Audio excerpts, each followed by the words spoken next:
رہے ہیں کہ دا پام وہ سیٹ کو بچانے کے لیے انہوں نے مزید اپنی پارٹی کی ایک اب دو مرزا افریدی صاحب کی بات کر رہے ہیں راجہ صاحب، آپ مرزا افریدی صاحب کی سیٹ کی بات کر رہے ہیں؟ جی ایک ہی امیدوار ہے جس کے متعلق جو ہے وہ سوشل میڈیا بھی جو ہے وہ سرخ ہوا ہے اور اخبارات کے صفحات بھی کالے ہوئے ہیں، اور وہ وہی چیز کو بچانے کے لیے انہوں نے کیا. تو یہ بالکل طوطا مینا کی کہانی تھی، اور طوطا مینا کی کہانی میں بھی اس قسم کا کبھی نہیں ہوا کہ آپ اپنے ورکرز کی آرزوئیں اور تمناؤں کو بیچ دیں اور پھر اس کی خاطر باقی بھی قربانی دیں اور پھر الزام آپ دوسرے پہ لگائیں. ہم تو بات چیت کے لیے پہلے بھی کھلے تھے، کوئی تضاد کی بات نہیں ہے، ہم تب بھی تھے اب بھی ہیں. تو یہ تو ان سے سوال کریں، آپ پوچھیں ان سے. ٹھیک ہو گیا، ٹھیک ہے راجہ صاحب، گزارش تھی. اور دوسرا ٹھیک ہے راجہ صاحب بالکل درست کہہ رہے ہیں، یہ لا اپنا قانون. یہ راجہ صاحب آپ بالکل درست کہہ رہے ہیں. میں ذرا ٹاپک چینج کر رہی ہوں، مجھے ذرا بارشوں کے حوالے سے بھی بات کرنی ہے کیونکہ سینٹ کے الیکشنز کل بھی ڈسکشن میں رہے تھے. ملک صاحب مجھے یہ بتائیں کہ بارشوں کے حوالے سے کوئی ایک مرکزی پلان ہونا چاہیے. ایسا نہیں ہے کہ ہمارے ملک میں یہ کلائمیٹ چینج سڈنلی رات کو اناؤنس ہوا جناب کہ کلائمیٹ چینج کا سامنا ہے پاکستان کو، اور صبح ہم دیکھنے کے دھڑا دھڑ بارشیں شروع ہو گئی ہیں. ایسا نہیں ہے. کیا آپ کو لگتا ہے کہ یہ جو ابھی جتنے انسانی قیمتی جانوں کا ضیاع ہوا ہے، جتنے لوگ زخمی ہیں، جتنے گھر بہہ گئے ہیں، جو ابھی صورتحال ہے، پنڈی جیسا ایک پلانڈ سٹی، اسلام آباد جیسا ایک پلانڈ سٹی جہاں پہ ایک سڑک بھی بنتی ہے تو بڑی پلاننگ کے ساتھ بنتی ہے، وہاں پہ بھی جو صورتحال ہے، لاہور کی باقی جگہوں کی جو صورتحال ہے، مینجمنٹ کی نااہلی ہے یا اہلی ہے؟ دیکھیں میں آپ کی آخری بات سے میں شروع کرتا ہوں. بالکل مینجمنٹ کی نااہلی ہے. یہ تیسرا سال ہے کہ نیشنل ڈیزاسٹر مینجمنٹ اتھارٹی اور پنجاب ڈیزاسٹر مینجمنٹ اتھارٹی اپنے منصوبے تو بناتے ہیں درست، لیکن یہ کہ یہ دنیا پوری دنیا میں جو کلائمیٹ، دو چیزیں ہوتی ہیں. ایک ہوتا ہے موسمیاتی تبدیلیاں، ایک ہوتی ہے ماحولیاتی تبدیلیاں. ہمارا پورے کا پورا فوکس ہے ماحولیاتی تبدیلیوں میں. ہم کہتے ہیں کہ بھٹوں سے کالا دھواں نہیں نکلنا چاہیے. ہماری انڈسٹری میں یہ اسموک کا ایشو ہے. ہمارے ہاں جو پاپولیشن اتنی بڑھتی جا رہی ہے، ہمارے ہاں گروتھ ہو رہی ہے، لیفٹ رائٹ اوپر کی طرف ہم بلڈنگیں نہیں بنا رہے، پانی نیچے کی طرف جا رہا ہے. ہم اس پہ فوکس کر رہے ہیں، بلکہ اس پہ بھی کم فوکس کر رہے ہیں. اب امپورٹنٹ بات ہے کہ دنیا بھر میں موسمیاتی تبدیلیاں آ رہی ہیں. ابھی آپ نے دیکھا کہ میکسیکو میں کتنی شدت سے طوفان آیا، اور نیو یارک میں. یہ ساری دنیا میں ہو رہا ہے، لیکن ہمارے یہاں ہم نے جو کچھ کیا ہے وہ میرا خیال ہے کہ ہم نے اپنے ساتھ خود ظلم و زیادتی کی. ہمارے یہاں جو نیچرل ریسورسز ہیں پانی کے، وہ ہم نے بند کر دیے اور پانی کو ڈائیورٹ کر دیا، اور پھر ہم نے آبادیاں وہاں بنا دی ہیں جہاں پہ نیچرل پانی کا فلو تھا. مثلا ابھی جو آپ نے دیکھا ہوگا اسلام آباد میں قدرتی بہاؤ جہاں پہ بالکل درست ان کے سامنے آ گئے. تو اس لاہور میں آپ نے دیکھا ہوگا 8 نالے ہوتے تھے. اگر وہ 8 نالوں کو آج وہ ایسے ہوتے اپنی اوریجنل شیپ میں تو پورے شہر کے اندر ٹرام چل سکتی تھی. لیکن جو کہ وہ انکروچمنٹ ہو گئی وقت کے ساتھ ہم نے دیکھا نہیں ہے. اب چونکہ پھر یہ کہ بہت سب سے جو کریٹیکل ہے، میرے دونوں بھائی بیٹھے ہیں ممبران پارلیمنٹ ہیں، آج کل پارلیمنٹ میں بھی ڈیبیٹ ہو رہی ہے اس ایشو پہ، کیونکہ جو چکوال میں جو کچھ تباہی ہوئی 4 دن پہلے وہ ناقابل برداشت ہے، ناقابل یقین ہے. اور آج آپ نے اسلام آباد جیسے شہر میں دیکھا کہ ایک فیملی جو ہے اس کی گاڑی بہہ گئی ہے. تو یہ چیزیں آنے والے ادوار میں ہوں گے. اب تو وہ کہہ رہے ہیں کہ 20/50 تک دنیا کے 12 شہر صفحہ ہستی سے مٹ جائیں گے، اور اسی طرح ہمارے ہاں جو گلیشیئر ہیں یہ پگھل جائیں گے اور ناردرن ایریاز کو خطرہ ہے. لیکن ہم اس کی طرف نہیں جا رہے. پیسہ بھی مل رہا ہے ہمارے ہاں. بلیو کریں جو پیرس میں کانفرنس ہوئی تھی 4-5 مہینے پہلے، ہمارے جو لوگ گئے تھے، بالکل آن ریکارڈ بات ہے، وہ سیر سپاٹا کر کے واپس آ گئے ہیں. انہوں نے دنیا سے کچھ نہیں دیکھا. باقی جو ایشین کنٹریز میں ہمارے ہاں دوست جاتے رہے ہیں، ہمارے وزیر اعظم بھی گئے ہیں، ایڈ بھی مل رہی ہے، لیکن ہمارے یہاں پلاننگ نہیں ہے. پھر سب سے بڑی جو ریزن ہے، آج تک ہمیں آنے والے دوار میں قحط کا سامنا ہے. یہ کیلکولیٹڈ ہے، اب کوئی چیز ڈھکی چھپی نہیں ہے. لیکن جو ہمارے یہاں واٹر ریزروائر ہے ہم نے بنایا ہی نہیں ہے. مثلا یہ اتنا پانی قدرتی یہ اللہ تعالیٰ کی طرف سے نعمت ہے، وہ کہاں جا رہا ہے؟ سمندر کی زینت بن رہا ہے. کاش ہمارے ڈیم ہوتے نہیں ہے. اور پانی کی سطح، میرے بھائی دونوں سے میں ریکویسٹ کروں گا کہ اسمبلی کے فلور پہ 2 چیزوں پہ فوکس کریں. ایک جو محنت سے بڑھتی آبادی، اس پہ کوئی فنڈ پہ کوئی نہیں بجٹ پہ پیسہ رکھا گیا. یہ حکومت بھی جانتی ہے, ہمارے وزیر خزانہ بھی اس پہ فوکس کر رہے ہیں. دوسرا جو ہے دوسرا واٹر ریسورسز کی بات یہ ہے, اس پہ کر لیں. دیکھیے یہ 2018 کی ایک 2017 کی بلکہ پاپولیشن پہ ایک کانفرنس ہوئی تھی, اس کی رپورٹ پڑھی ہے, آپ کو سب کرنا. پھر جب پہلے فلڈ آیا تھا, میں راجہ صاحب سے ریکویسٹ کروں گا کہ منصور علی شاہ صاحب لاہور ہائی کورٹ کے جج تھے, یہ ٹریبونل بنا تھا, اس ٹریبونل میں ساری فائنڈنگ ہے, کس کس نے ڈائیورٹ کیا, کس نے بندوں کو موڑا, کس نے جو بیڈ تھا نیچرل فلو تھا درجاؤں کا, کس نے اس پہ اریگیشن کر لی. یہ سارے کے سارے ذمہ داریوں کا تعین اس رپورٹ میں ہے. 900 صفحوں کی رپورٹ ہے, تو اگر وہ اس کو منگوا لیں. لیکن یہ کہ مٹی نہیں ڈالی, کیونکہ اب پانی پانی پانی آپ کو بہا کے لے جائے گا. اب سر پہلے آتے تھے دیہاتوں میں فلڈ, اب اربن فلڈ جو ہے نا وہ یہ بڑے ڈینجرس ہیں. بالکل صحیح ہے. میں برگیڈیئر صاحب سے جانتی ہوں. برگیڈیئر صاحب مجھے یہ بتائیے کہ چکوال کی ابھی انہوں نے ریفرنس کوٹ کیا, پنجاب کے اندر ہم نے دیکھا, چکوال کے اندر, آج ہم نے پنڈی کے اندر دیکھا. مطلب میں پنڈی کو اس لیے زیادہ کوٹ کر رہی ہوں پہلے بالکل درست کہہ رہے ہیں, بڑا کیلکولیٹڈ قسم کا وہ سٹیز ہیں, جڑواں شہر ہیں, کہ ادھر ایک سڑک بھی بنے تو بڑی پلان اس کو کر کے بنایا جاتا ہے. وہاں کی بھی جو آج صورتحال ہے ہمارے سامنے, آپ کو نہیں لگتا برگیڈیئر صاحب ہمارے پاس اتنے سڈن وسائل نہیں آ جاتے کہ اگر کوئی آفت آ جائے تو ہم فوری طور پہ اسے نمٹ سکیں؟ ہمیں اس کے لیے باقاعدہ ایک لمبی پلاننگ کی ضرورت ہے, کوئی 5 سالہ 10 سالہ پلاننگ کی, اور میرے خیال میں پلاننگ شروع ہو جانی چاہیے تھی پچھلے بہت سارے سالوں سے. میں چاہتا ہوں کہ دونوں اب آپ اس پہ فوکس کریں. ہمارے پاس صرف کشتیاں اویلیبل ہیں, باقی کوئی چیز نہیں ہے لوگوں کو بچانے کے لیے. وہ بھی نہیں ہے, لوگ ڈوب رہے ہیں, کشتیاں بھی اویلیبل نہیں ہیں. کچھ تو پلان ہونے چاہیے نا برگیڈیئر صاحب. بیسک انفراسٹرکچر اس کو تباہی سے روکنے کے لیے کوئی نہ کوئی تو پلاننگز ہونی چاہیے نا. ہمارے یہاں پہ کوئی پلاننگز نہیں نظر آ رہی. دیکھیں جتنا بڑا یہ ایشو ہے, ہم اس ایشو کو اس لیول پہ بالکل ڈسکس نہیں کر رہے, نہ اس کا رسپانس دے رہے ہیں. ملک صاحب نے بات کی کہ یہاں پہ جو پاپولیشن انکریز ہے, بالکل اس میں کوئی شک نہیں ہے. یہ شاید حکومت کا پلان ہے کہ لوگوں کو قیدوں میں ڈال دیں اور ان کو کوڑے ماریں اور ان کو پاکستان سے نکال دیں اور لوگ یہاں سے شفٹ ہو جائیں تو شاید پاپولیشن کم ہو جائے گی. ہو سکتا ہے اس میں حکومت کامیاب ہو جائے, نمبر 1. نمبر 2, جو امپورٹنٹ بات ہے اس وقت اس حکومت کی مکمل طور پہ جو پالیسی ہے کہ جتنا ڈیولپمنٹ کا پیسہ ہے وہ صرف 2-3 شہروں کے اوپر خرچ کر دو. پنجاب گورنمنٹ کا اس وقت 1240 بلین کا بجٹ ہے اس وقت تقریباً, جو سب ملائیں ڈیولپمنٹ کا.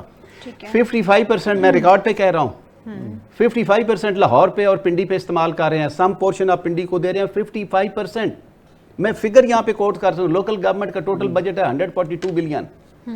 جو پیورلی جو چیف منسٹر کے انیشیٹو ہیں لاہور کے لیے, جو صرف اسپیسیفک ٹو لاہور ہیں, آؤٹ آف دوز 142 بلین جو پروجیکٹ ہے, پورا بجٹ ہے پورے پنجاب کا, اس میں 42 to 45 بلین صرف لاہور کے ہیں. اس کے علاوہ اور نیومرس پروجیکٹ ہیں, وہ جب آپ ٹوٹل ان کو کرتے ہیں تو پتہ یہ چلتا ہے کہ آپ 55% آپ لاہور پہ لگا رہے ہیں. مجھے یہ بتائیں کہ دیہاتوں کے اندر آپ نے کسان کی کمر توڑ کے رکھ دیا, اور آپ اس پہ بہت خوش ہیں کہ ہم نے کسان کا اس کا کچومر نکال کے رکھ دیا ہے. آپ کبھی گندم باہر بھیجتے ہیں, کبھی گندم لیتے ہیں, کبھی چینی بیچتے ہیں, کبھی چینی لے کے آتے ہیں. کپاس آپ نے تباہ و برباد کر کے رکھ دیا ہے. آپ نے دیہاتوں میں لوگوں کے لیے چھوڑا کیا ہے؟ صرف یہ ہے کہ بے نظیر انکم سپورٹ پروگرام آپ کو دے دیں, صرف یہ ہے کہ آپ کو 3000 4000 بنا دیں, نئی لسٹ بے نظیر انکم سپورٹ پروگرام کی. آپ دیہاتی کو دے کیا رہے ہیں؟ جتنا بجٹ ہے وہ آپ خرچ کر رہے ہیں اربنائزیشن پہ. Government is having a criminal neglect by a rapid growth of the urban areas. یہ کرمنل نیگلیکٹ ہے. میری گزارش صرف اتنی سی ہے, میں نے فلور کے اوپر بھی کہا ہے کہ مہربانی کریں آپ یہاں پہ 1200 نہیں, آپ 2400 خرچ کر دیں. آپ ایک جب پورے کا پورا پنجاب جو ہے وہ 2-3 شہروں کے اندر وہ کنسنٹریٹ ہونا چاہتا ہے, آپ کتنی پلاننگ کر لیں گے؟ جو پنڈی کے اندر پلاننگ ہوئی ہے, یہ سارا آپ کا فارسٹ ایریا تھا. صحیح کہہ رہے ہیں. قمر الاسلام صاحب کتنا دور رہتے ہیں اس فارسٹ ایریا, کیا آواز انہوں نے اٹھائی ہے وہاں پہ کہ اس کو بند کریں؟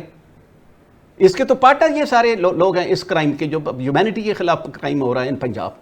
میری گزارش ہے, میں نے فلور کے اوپر بھی یہ کہا ہے کہ واٹر کنزرویشن کا ایک انیشیٹو پہلے ڈیپ ٹیوب ویل کا تھا, دیٹ از نمبر 1. آپ کی جو چارجنگ ہے لور, آپ کی جو ایکوافر کی چارجنگ ہے وہ آپ کو ہیلپ کر رہا تھا. دوسرا آپ کو جو اربن فلڈ کنٹرول کے لیے بھی وہ کام کر رہا تھا. اس پروجیکٹ کو ایکسپینڈ کریں. یہ سوسائٹیوں کا حصہ ہونا چاہیے, ہر پلاننگ کا یہ حصہ ہونا چاہیے. That is number 1. نمبر 2, میں نے یہ گزارش کی ہے فلور آف دی ہاؤس کے اوپر کہ آپ کم از کم پورے پنجاب کے ساؤتھ میں، سینٹر میں، نارتھ میں جہاں پہ مناسب سمجھتے ہیں کم از کم 8-10 لاکھ آبادی کے شہر جو ہیں وہ پلان کریں. آپ نے کرنا کیا ہے؟ انویسٹمنٹ تو لوگوں نے کرنی ہے. آپ نے تو صرف وہاں پہ ایک انوائرمنٹ دینی ہے، اس کو ڈیولپ کرنا ہے، بجلی دینا ہے، پانی دینا ہے، گیس دینی ہے. یہ خدا کا واسطہ ہے. آپ دیکھیں اس وقت کراچی آپ کے لیے ان مینیجبل ہے. یہ اوور نائٹ تو نہیں ہوا. آپ کبھی جناب رینجر لگا رہے ہیں، کبھی آپ ایلیٹ لگا رہے ہیں، کبھی ایلیٹ پلس لگا رہے ہیں، کبھی فلانی لگا رہے ہیں، اور اینڈ ریزلٹ کیا نکل رہا ہے؟ کراچی بدامنی کا شہر بن چکا ہوا ہے. آپ کنٹرول کر سکیں؟ آپ کی سامنے آنکھوں کے سامنے لاہور بن رہا ہے، اور یہ مائنڈ سیٹ بدلنے والی ہے. یہ بنے گا. میں اس بات کا جواب میں راجہ صاحب سے لے لوں. Therefore there is a need کہ آپ اس ریپڈ اربنائزیشن کا جو پروسیس ہے مہربانی کر کے اس کو روکیں. یہ سارے کا سارا جو 24 گھنٹے کا ہے نا کہ آپ ساتھ دینے کے لیے تیار ہیں. ہم 100% میں نے تو فلور کے اوپر اب کہا ہے. بالکل صحیح بات ہے. میں اس کا جواب راجہ صاحب سے لے لیتی ہوں. راجہ صاحب چلیں اپوزیشن کو ویسے تو پولیٹیکل معاملات میں ساتھ لے کے چلیں نہ چلیں، ایٹ لیسٹ ڈیولپمنٹ کے لیے کچھ پاکستان کی بہتری کے لیے ساتھ لے کے چلیں. ایسے معاملات میں ان کو بھی جو ہے وہ ساتھ ملائیں، مل کے کوئی پلاننگ کریں. ہو سکتا ہے کوئی اچھا آئیڈیا اپوزیشن کی طرف سے آئے، جیسے ابھی بریگیڈیئر صاحب بہت اچھا پلان بتا رہے ہیں. راجہ صاحب میں ایک لائٹر نوٹ میں ایک بات کہنا چاہوں گی. جن دنوں پاکستان بھارت کی جنگ تھی، بھارت نے لاہور میں ایک سمندر دریافت کیا تھا. وہ اس سمندر کی جھلک ہمیں پچھلے دنوں لاہور میں نظر آئی ہے. اس وقت تو خیر میں نے بھی بڑا لاہور میں ڈھونڈا کہ اتنا عرصہ ہو گیا کوئی سمندر مجھے نہیں پتا، کہ میرے نالج میں نہیں ہے کہ لاہور میں کون سا ہے جس کو انہوں نے دریافت کر لیا ہے. لیکن اب وہ بارشوں کے دنوں میں وہ سمندر کی جھلک ہمیں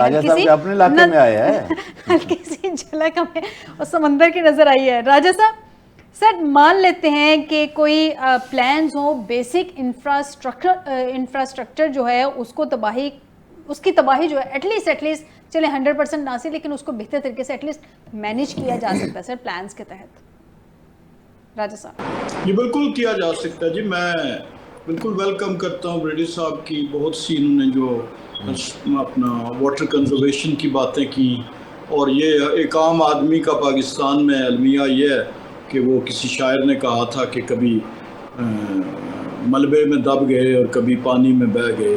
تو یہاں پہ تو یہ ہے کہ وہ جو ایلیٹ کے ایریاز ہیں اور وہ وہاں پہ ان کے لیے تو ان کی کنزرویشن کے لیے سب کچھ کیا جا سکتا ہے. اور میں یہ سیاسی بات نہیں کر رہا، میں سماجی بات کر رہا ہوں.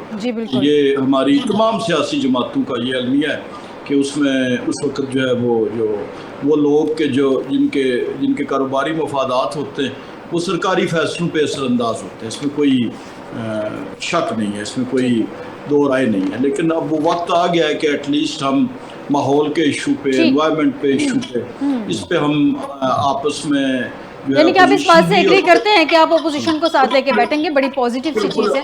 مجھے ذرا بلوچستان کا ڈسکس کرنا تھا. نہیں ہونی چاہیے اور آپس میں ایٹ لیسٹ ان ایشوز پہ گفتگو ہونی چاہیے، اور بشرطے کہ اپوزیشن یہ کرے.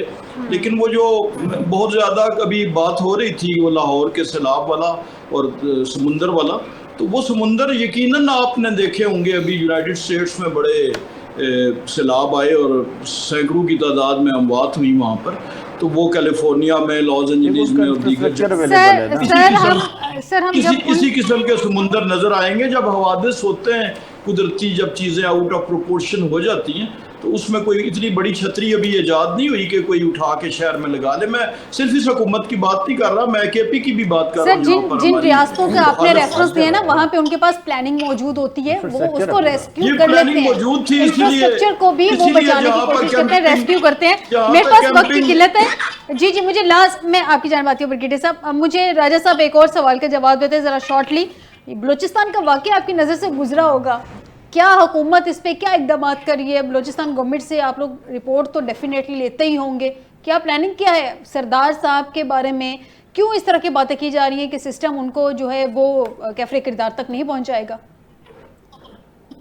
دیکھیں یہ تو خیر ابھی تک تو ازمپشنز ہیں، یا آپ پہلے ہی اگر اس کو کر دیں تو مناسب نہیں ہے. لیکن یہ ایک شرمناک واقعہ ہے. یہ ایک ایسا واقعہ ہے جس پہ پوری پاکستانی قوم کا سر جو ہے وہ شرم سے جھک گیا ہے.